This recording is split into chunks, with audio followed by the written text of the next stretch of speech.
Here is a 12-pack of heavy-duty packing tape by Tape King. And these are very heavy-duty, measuring 3.2 millimeters each. That's really thick. And they're also 2 inches wide, actually approximately 1.88 inches. And each roll will be 60 yards in length. That's 720 yards total. And look how nice this is. Let's open it up so you can take a peek. This is what the tape looks like, and it also has a 3-inch core, which is going to be perfect for standard tape guns. And this is also very heavy duty, and this is going to be perfect for packing, storage, and moving boxes too. So I'm going to pack up a box right now so you can see it in action.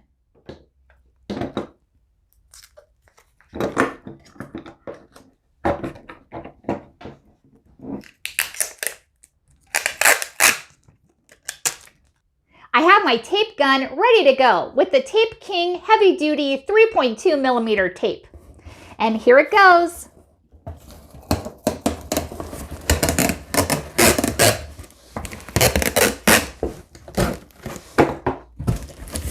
Ooh, very nice. This is what it looks like. Very heavy duty quality. I can feel the difference. I can see myself using this for time and time again. Thank you, Tape King, for sending this to me, and hope you found this video helpful, and thank you so much for watching.